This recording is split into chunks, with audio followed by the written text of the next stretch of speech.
esse vigor, essa capacidade de indignação que nós temos, eu acho que ameaça e torna os adversários muito receosos do que eles estão fazendo.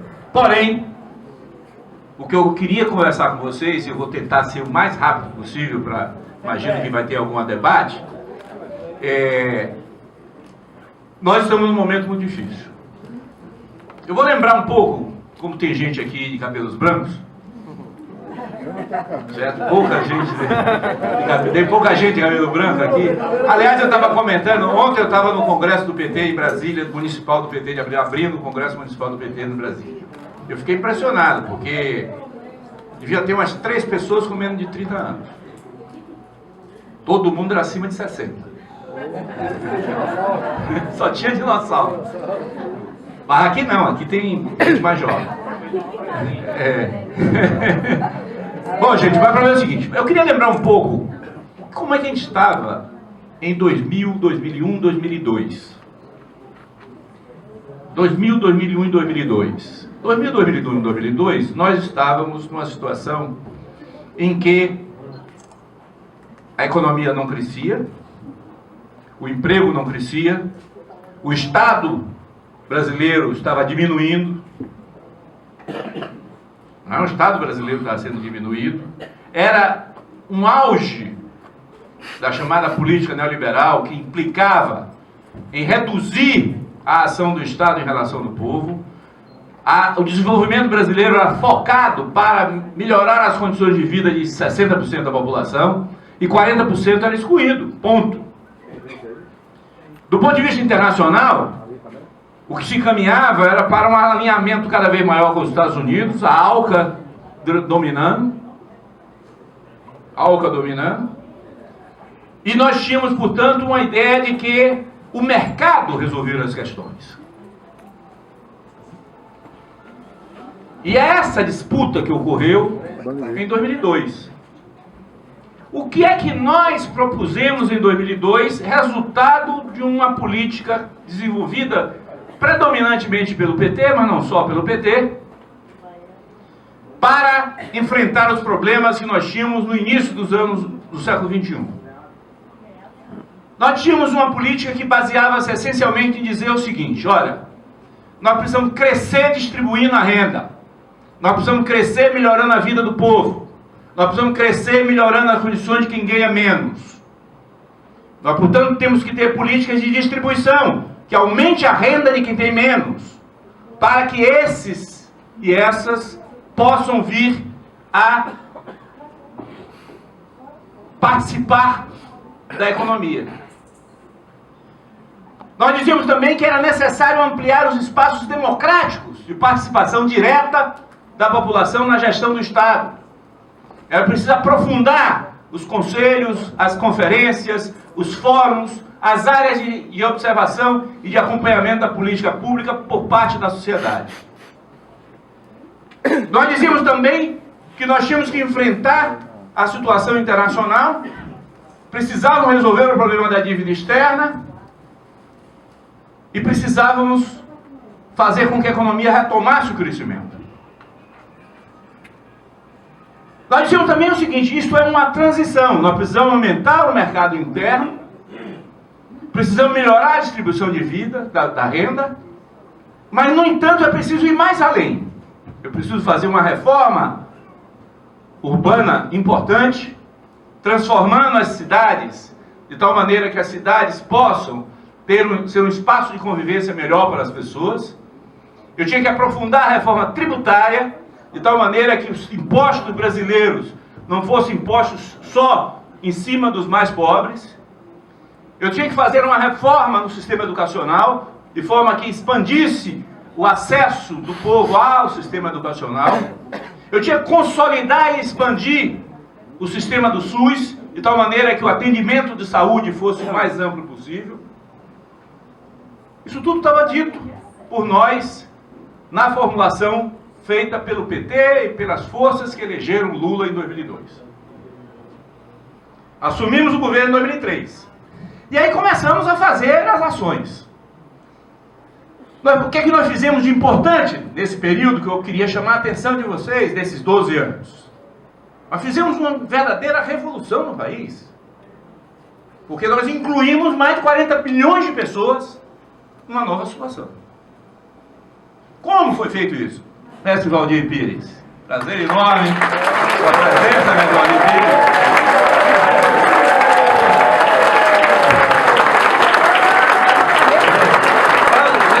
A presidente aqui está convidando.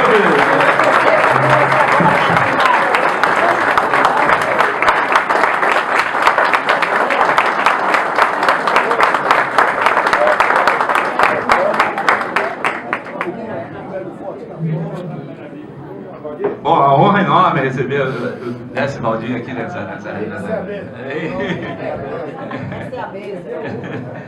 Bom, então, Rubeiro, então nós fizemos algumas coisas importantes nesse processo. Primeiro, nós conseguimos fazer uma política de salário mínimo que aumentou o salário mínimo real no país. Ou seja, nós demos o aumento do salário mínimo além da inflação, com o crescimento do país. E, portanto, triplicamos a meta que nós tínhamos de salário mínimo em termos de dólar. Nós criamos 22 milhões de postos de trabalho, com carteira assinada nesses últimos 12 anos. 22 milhões de postos de trabalho com carteira assinada foram criados. Nós fizemos uma expansão enorme do sistema de previdência social, incluindo 5 milhões de agricultores familiares, 100 da agricultura familiar, no sistema de previdência. Nós expandimos esse gigantesco e fenomenal programa de transferência de renda, maior do mundo, que chama-se Bolsa Família. E nós com isso fizemos com que a economia brasileira passasse a crescer, principalmente com a expansão do consumo interno vindo de baixo para cima. Fizemos o programa Minha Casa Minha Vida, expandimos de forma inédita a oferta de habitação popular desse país. Investimos pesadamente em saneamento básico. Luz para todos, saímos de menos de 55% dos domicílios brasileiros tinham acesso à luz, à rede elétrica. Hoje, nós temos 98% dos domicílios brasileiros, incluindo os rurais, com acesso à luz elétrica. Cisternas, então, água, então a gente vai ter mil coisas para dizer. Estradas, etc. Então nós fizemos uma mudança profunda nesse país. E ao fazer isto, nós fomos crescendo a economia brasileira e chegamos em 2008, 2009, principalmente em 2008, e percebemos que nós tínhamos que fazer um outro pacote de investimentos para fazer mais estradas, para fazer mais casas, para fazer mais saneamento, para fazer mais aeroporto, para fazer mais porto, para fazer mais infraestrutura econômica. Isso em 2008, fizemos o PAC. O PAC, portanto, é formulado para ser um projeto de transformação, de aprofundamento da transformação brasileira, para continuar crescendo com inclusão social. Aí o que acontece? A crise internacional bate. 2008. Desaba. Nossa avaliação, na época, era que essa crise ia descer, o capitalismo internacional ia desabar, o crescimento, a Europa ia aprofundar a perda de dinamismo, os Estados Unidos ia perder o dinamismo, o Japão já vinha muito devagar, mas ele ia bater no fundo e subir. Com isso, nós transformamos a política nossa de expansão da capacidade de produzir o país numa política chamada anticíclica. O que é isto? Nós, ao invés de aprofundar os investimentos, a construção de novas estradas, etc., nós caminhamos para uma linha de reduzir o custo, desonerar o automóvel, desonerar a geladeira, o fogão, etc. E essa política de curto prazo, com alguns subsídios, inclusive segurando o preço da gasolina, ela é possível no curto prazo. Só que a crise tem 7 anos e ela não saiu do buraco. E aí bate nas contas públicas. Então nós encontramos essa situação, do ponto de vista econômico, com um país que precisava crescer, vinha crescendo. Nós mantivemos o crescimento do Brasil em 9, 10, 11, 12. O país continuou crescendo, a distribuição de renda continuou existindo, o consumo continuou sendo o elemento-chave, mas começou a se esgotar. Porque a recuperação dos Estados Unidos, a recuperação da Europa está demorando mais do que a gente esperava. Então, consequentemente, nós tivemos uma perda de dinamismo da nossa economia. Só para falar da economia. Porém, o que aconteceu nesse período pressupunha uma certa aliança e uma certa combinação de três elementos importantes. De um lado, a base social nossa, tradicional, que é, basicamente, os mais pobres do país. Que estavam sendo incluídos, que estavam entrando nas escolas. Nós temos hoje 97% de nossas crianças de 6 a 14 anos frequentando a escola. Nós saímos de 5% de população universitária para 15% de população universitária. É pouco ainda, mas são 15%, são 3 vezes mais do que era. E essa base de apoio começa a perceber que a continuidade dessas políticas está ameaçada. Está em perigo. Então essa base de apoio, como nós não fizemos a disputa política nessa base de apoio, então nós temos lá, o sujeito está na universidade, pela cota, pelo FIES, pelo ProUni, e diz que está lá porque é competente. O sujeito tem Minha Casa Minha Vida e diz que quem conseguiu isso foi Deus. Entendeu? Então, consequentemente, nós não politizamos suficientemente essas políticas e perdemos, portanto, a fidelidade política dos beneficiários disso. Então, desse lado, esta base de apoio político, de um lado, de um dos pés desse modelo, começou a ficar mais frágil. A segunda base de apoio importante, é bom chamar a atenção, e aí eu posso até apanhar aqui, mas vou defender isso, porque essa segunda base de apoio era o empresariado brasileiro. Os empreiteiros brasileiros, os industriais brasileiros e o agribusiness brasileiro, que ganhou dinheiro, muito dinheiro nesses 12 anos. E que ganhou dinheiro construindo novas atividades, criando novas alternativas. E esta área empresarial é muito pragmática. A partir de 2008, 2009, 2010, começou a perceber também que isto não ia continuar dessa forma. E buscou outras alianças políticas. Então, se você compara as contribuições legais das empreiteiras em 2010 e 2014, você vê essa diferença. Você vê que de 10 para 14 há uma diferença profunda dos empreiteiros que passam a financiar principalmente o PSDB e os democratas. Que em 2010 não era. Então houve uma migração política da base de apoio da chamada burguesia industrial brasileira, ou a burguesia produtiva brasileira. Mas tem uma terceira perna, que é a perna financeira.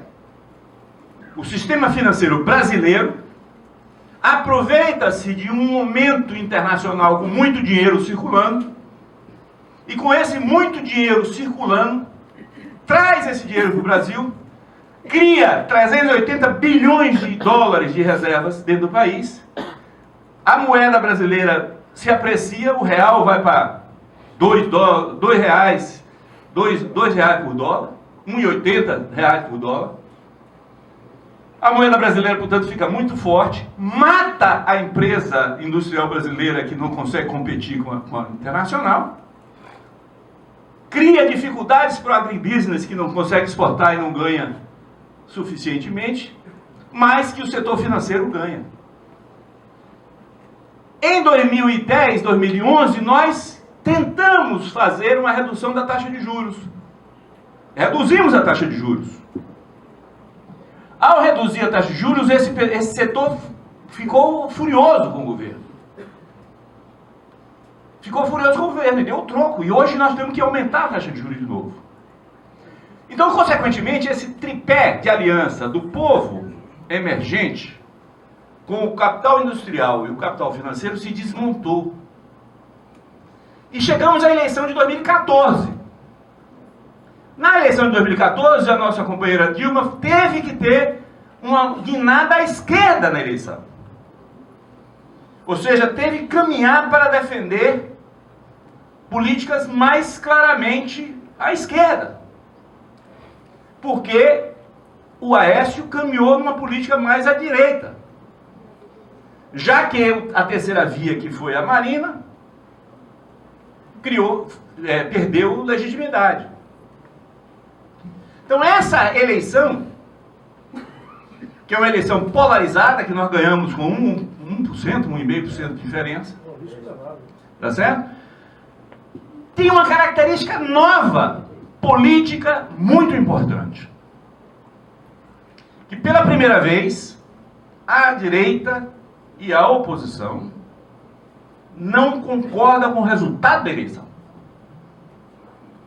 Não concorda com o resultado da eleição e, portanto, mantém ativo os principais instrumentos de ação política pós-eleição. Enquanto nós, que ganhamos a eleição, desmontamos nossos exércitos para montar o governo. E ao desmontar os exércitos para montar o governo, nós perdemos os nossos instrumentos de disputa. Isso eu estou falando de novembro até agora. Não estou falando de 10 anos atrás, não. Estou falando em menos de um ano. Menos de um ano. Ao montar o governo, nós temos um outro problema, que é o fato de que, na nossa aliança eleitoral, nós expandimos a base de apoio eleitoral de forma pragmática e não programática, e, consequentemente, tivemos uma eleição de parlamentares, de base parlamentar, onde essa base parlamentar é muito mais fragmentada do que era anteriormente. Portanto, cada partido é mais dividido do que era antes, e que os parlamentares com posições mais progressistas foram derrotados. Diminuiu o número de progressistas. O PT diminui bancada, a bancada sindical, independente do partido, diminui, a bancada da representação da comunidade negra diminui, direitos humanos diminui, mulheres. Então nós tivemos uma queda da representação mais progressista. Na eleição de 2014, não é a eleição de 2010, não é na eleição de 2006, é na eleição de 2014. Montamos o governo. E ao montar o governo, nós fizemos obrigado, Leite. Nós fizemos a montagem do governo sem ter uma escolha de quais as políticas principais que nós tínhamos que desenvolver neste momento para consolidar a nossa base de apoio. Se nós estamos numa crise mais profunda do que nós estávamos esperando, se nós estamos com um problema fiscal que não permite que o Estado continue bancando certa parte dos investimentos e certa parte das políticas sociais, é preciso que nós escolhemos algumas políticas que sejam de apoio social, para que nossa base social nos apoie. E nós não fizemos isso. Nós não fizemos isso, fizemos uma agenda, janeiro, fevereiro e março, esses 3 primeiros meses, uma agenda basicamente negativa do ponto de vista social, porque o ajuste fiscal, ela necessariamente vai trazer consequências ruins para a população. Pode ser mais ou menos ruim, mas vai ser ruim. Nós tivemos uma agenda do executivo que perdido dentro da alternativa de agenda positiva em uma área, e tivemos o efeito da mudança da base política no Congresso Nacional. No Congresso Nacional nós temos o presidente do Senado e o presidente da Câmara, dois líderes do PMDB, que são contra o governo. São dois contra o governo. E que estão impondo uma pauta ao governo, impondo uma pauta ao governo que não interessa ao governo. O PL 4330 não interessava ao governo nesse momento e não precisava ser discutido agora. A pauta que o Eduardo Cunha está colocando é uma pauta que interessa a ele. E, portanto, ele está na prática tentando forçar uma negociação no âmbito interno do governo com um governo que não está apresentando propostas. Um governo que ganhou a eleição, mas que parece que perdeu. Nós temos 5 meses de governo. Nós temos 5 meses de governo. Parece que nós perdemos a eleição, nós ganhamos a eleição. A coisa é mais grave ainda. A coisa é mais grave. Por quê? Ao meu ver, qual é o elemento, digamos, fundamental para que essa coisa esteja ocorrendo? Eu já tentei dizer aqui, aquele modelo de crescimento que nós defendemos, que nós implementamos, se esgotou. Então nós estamos numa encruzilhada. Neste momento, para continuar o crescimento econômico e, portanto, para continuar a atividade social de melhoria da vida das pessoas, nós temos dois caminhos só. Ou nós aprofundamos a distribuição de renda, ou nós incluímos mais gente na atividade econômica, ou nós regredimos. Não tem como ficar na mesma posição. O que vai definir se nós vamos aumentar ou não é a ação política. E na ação política, nós estamos fragilizados no âmbito da relação governo federal e parlamento. Estamos fragilizados na formulação de políticas para essa conjuntura do ponto de vista partidário, seja o PT, seja o PCdoB, seja o PSB, seja o PDT, seja qualquer partido, está muito pouco formulador de políticas para enfrentar essa conjuntura. E a direita, da mesma maneira que fez em 54, que fez em 64, coloca a luta contra a corrupção como a ação política fundamental do momento. Toda vez que a questão da luta contra a corrupção deixa de ser um problema de polícia para ser um problema de política, a direita cresce. O autoritarismo cresce e a ditadura se constitui. Então, consequentemente, esse é o risco que nós estamos nesse momento. Por outro lado, como a oposição manteve ativa a ação contra nós, ela quer mais. Ela não só quer, como disse Jonas aqui de manhã, não só quer impedir o governo, o impeachment da presidente. Ela quer aniquilar o PT.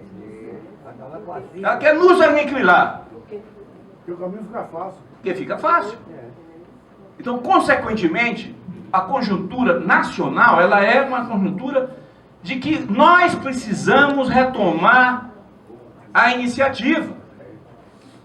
É claro que nós precisamos ir para a rua e botar mais nossa presença na rua. Mas não basta isso. Porque nós precisamos saber também o que queremos na rua. O que é que nós vamos dizer, o que nós vamos propor. Essa que é a questão chave. Nós precisamos definir, e nessa conjuntura tão ruim para nós, é nessa conjuntura tão ruim para nós, que nós vemos duas questões, pelo menos duas questões que nós não fizemos. E o efeito de nós não termos feito. Primeiro, nós não fizemos nenhuma grande alteração no Poder Judiciário. Então nós judicializamos a política e não alteramos nada no Poder Judiciário. E segundo, nós não alteramos nada na lei das comunicações, na regulação das comunicações. Então, como nós não fizemos reforma nessas questões que são de superestrutura antigamente, nós estamos apanhando fortemente da justiça e estamos apanhando fortemente na comunicação. Isso faz com que nossa capacidade de resposta fique mais fragilizada. E como também o movimento social não consegue ter uma pauta geral, porque o movimento social hoje está muito pulverizado, como também nós não temos uma pauta geral, não tem como formular deste movimento uma alternativa. Então nós temos, imagino que é isso que o Márcio Postman deve ter dito aqui na quinta-feira, que nossa resistência tem que ser uma resistência ativa, mas é uma resistência. Então quando nós fizemos um primeiro movimentozinho de ir para a rua contra o PL 4330, eles tremeram nas bases. Tremeram na base, mudou a correlação de força no Congresso e provavelmente, da forma que foi aprovado, não passará o 4330. Ele vai ser mudado no Senado, quando voltar para a Câmara vai mudar de novo e a Dilma ainda pode vetar. Então, portanto, não passará o 4330. Então, mas isso é uma pequena manifestação, nós demos um pequeno rugido, mas não mordemos ainda. Nós não mordemos, nós fizemos um latidozinho, bem baixo, bem baixo. Então é preciso que a gente vá mais. Agora, para ir mais, a gente não pode querer tudo, porque a gente não tem força para querer tudo. Então escolher, nós vamos ter, o desafio principal para mim do Congresso do PT é escolher 4 ou 5 programas que nós vamos batalhar para funcionar e para aprofundar isso. Nós não podemos mais aceitar, eu não vou propor quais, eu vou apenas levantar a questão, eu não vou propor quais. Eu acho que nós temos, por exemplo, na área educacional nós temos muita coisa para fazer.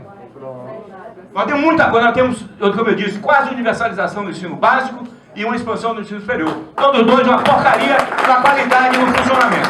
Temos que aprofundar isso. Nós temos que pensar na reforma tributária, como é que nós vamos fazer para que a tributação não seja tão nociva para quem ganha menos. Porque não tem como você aprofundar a distribuição sem tirar dos de cima um pouco agora. Entendeu? Não tem como. Nós temos que mudar um pouco. Agora chegou a fase em que todo mundo crescia. Acabou.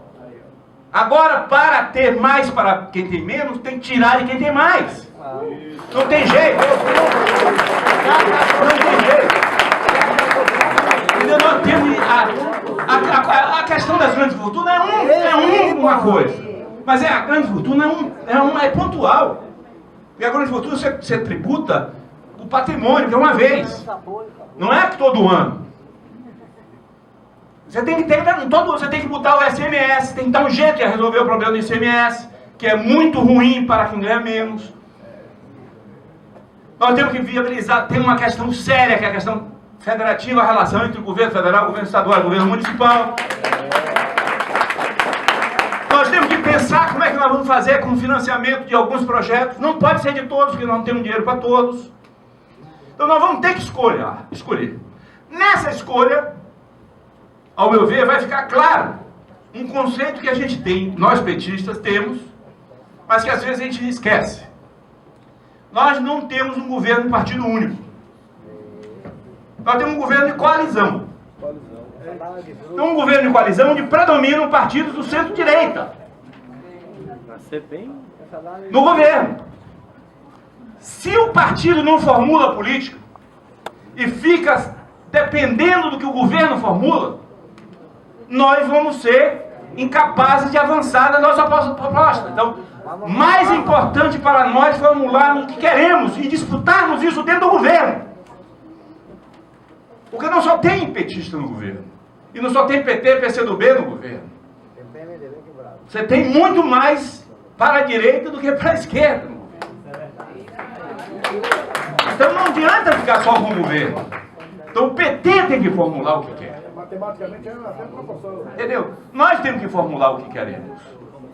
Então esse contexto exige, portanto, de nós militantes, e exige do partido até o Congresso, que a nossa direção nacional e nossas bases encontre um caminho de escolher um programa mínimo. Um programa que responda à conjuntura atual. Porque não adianta a gente querer fazer um programa máximo, ao meu ver. Porque nós não temos força para isso, internamente. E internacionalmente, a situação também não está muito fácil. Porque internacionalmente nós estamos vivendo uma transição muito séria, mundial.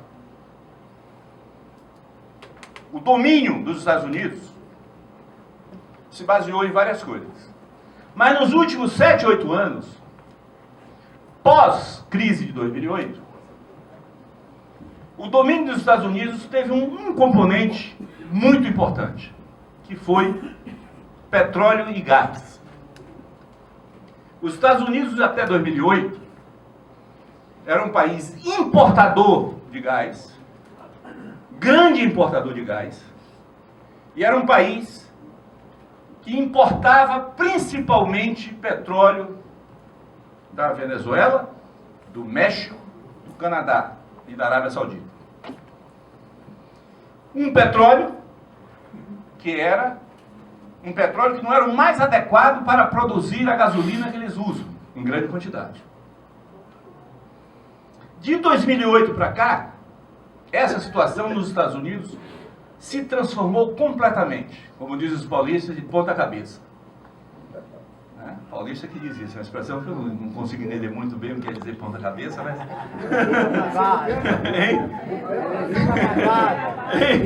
Ao contrário. Por quê? Porque os Estados Unidos, com o gás do xisto, ele conseguiu se transformar num país autossuficiente em gás em 7 anos. Se transformou num país autossuficiente de gás e um país que não precisa mais importar o tipo de petróleo que é mais adequado para produzir gasolina, que é o petróleo leve. Então ele se tornou quase que independente disso.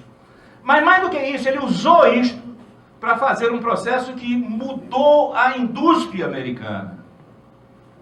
A indústria americana que vinha crescendo na área de serviços, a atividade econômica dos Estados Unidos vinha crescendo muito na área de serviços, passou a crescer na química, na petroquímica, na produção de plástico, na produção na produção física. Então ele transformou-se também num outro tipo de exportador nas relações internacionais. A Europa não sai do lugar, mas a China cresce muito. E a China também fez uma transformação muito importante na área de petróleo. Que foi o quê? A China passou a construir um conjunto de refinarias e consolidar uma reserva estratégica de petróleo bruto. Com isso, ela passou a ser a grande compradora de petróleo do mundo. Esse sistema era um sistema que, de 1973 a 2013, funcionou, do ponto de vista dos preços, mais ou menos assim. Quando o preço do petróleo subia muito, a Arábia Saudita abria as torneiras, produzia mais petróleo, enchia o mundo de petróleo e o preço caía.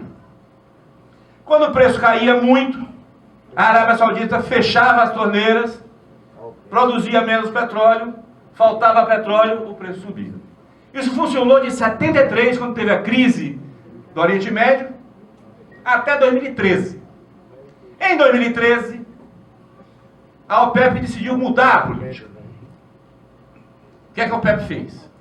A OPEP disse, não, eu não vou ajustar mais as torneiras da Arábia Saudita. Eu vou deixar o preço cair. Porque eu deixando o preço cair, os Estados Unidos param o crescimento da sua produção de petróleo dentro dos Estados Unidos e produção de gás dentro dos Estados Unidos. Então eu dou uma parada no ritmo de crescimento do petróleo americano. Com isso eu crio uma associação maior, mais interessante com a China, que eu passo a fornecer mais para a China, e os Estados Unidos deixam de ser o potencial crescimento maior na produção de petróleo. De quebra, eu enfraqueço o Irã, a Venezuela e a Rússia. Ao quebrar a Venezuela, a Rússia e o Irã, eu quebro 3 adversários políticos dos Estados Unidos. Então essa disputa política ocorre em 2012, 13 e 14. E essa disputa ocorre no mesmo momento em que a produção brasileira do pré-sal está a todo vapor. Hoje, o recorde de produção do pré-sal brasileiro é mais de 700 mil barris por dia. 700 mil barris por dia é 1/3 da produção brasileira. Em 7 anos, nós já estamos produzindo 1/3 da produção brasileira vindo do pré-sal brasileiro. E nesse contexto, nós fizemos uma mudança muito importante na área do petróleo em 2009 e 2010. Nós mudamos a relação legal do Brasil com a indústria de petróleo em 2009 e 2010, aprovado no Congresso Nacional. Nós mudamos o regime de concessão e aprovamos um regime em que o Estado brasileiro partilha a produção do futuro. Nós criamos um fundo social que captura esse dinheiro e usa isso para a educação e para a tecnologia e para o meio ambiente. Saúde não. Saúde é royalty. Nós fizemos 2 outras coisas muito importantes. Nós estabelecemos uma política de conteúdo nacional para a indústria do petróleo. O que quer dizer isso? Para botar uma plataforma no mar, 65% dos equipamentos têm que ser produzidos no Brasil. Para botar uma sonda de perfuração no mar, 65% tem que ser feito no Brasil. Ao fazer isso, nós montamos a possibilidade de 1 milhão de postos de trabalho na cadeia de fornecimento de produtos para a indústria de petróleo. E mais, por fim, nós, além disso, além dessas 3 coisas, nós fizemos, praticamente, recriamos um monopólio com 30% do petróleo do pré-sal sendo obrigatoriamente desenvolvido e produzido pela Petrobras. E essa situação diz o seguinte: todas as empresas internacionais podem vir, mas terão que ser sócias da Petrobras, sob o comando da Petrobras. É por isso que, nesse contexto, destruir a passividade da Petrobras é fundamental para essa estrutura. Então, essa campanha contra a Petrobras, essa tentativa de transformar a Petrobras num antro de corrupção, é uma tentativa de enfraquecer e fragilizar a Petrobras para que ela não possa exercer o papel de geradora e coordenadora desse segmento, que é fundamental para a continuidade do nosso crescimento. Porque é fonte de recursos para financiar um programa de investimentos e um programa de distribuição de renda.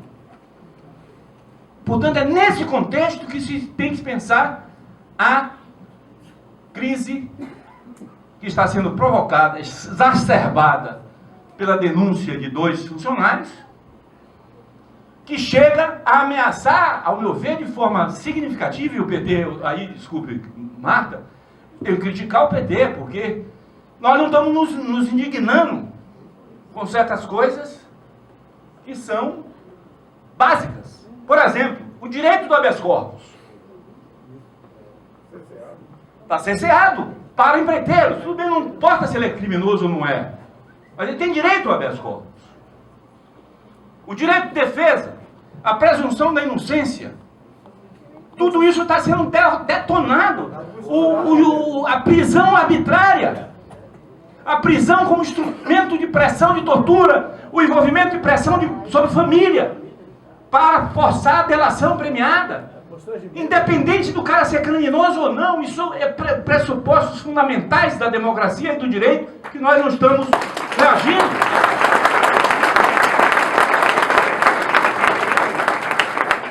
Então nós precisamos retomar nossa indignação.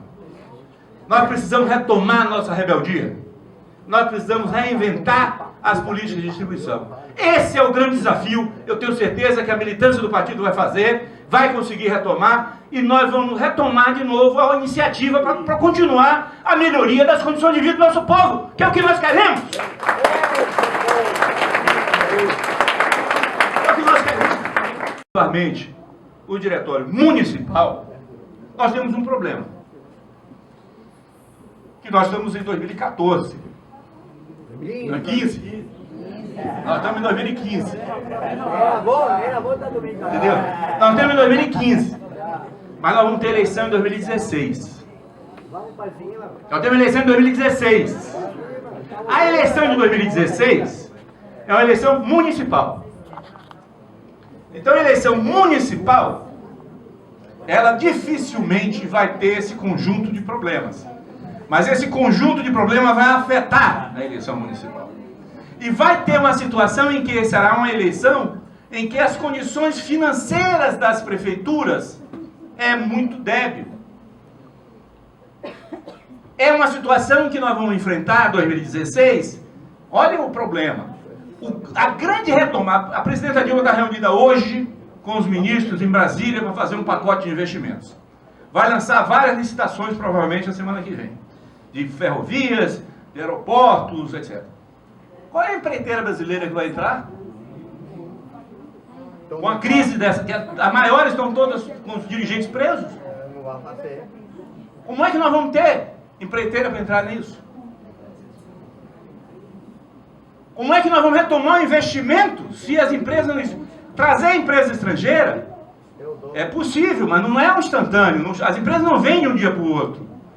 Então, provavelmente, a recuperação do investimento, mesmo que a gente consiga fazer ir para frente, vai demorar 1 ano, 2 anos. Então, a economia brasileira não tem condições de crescer em 2015 nem em 2016.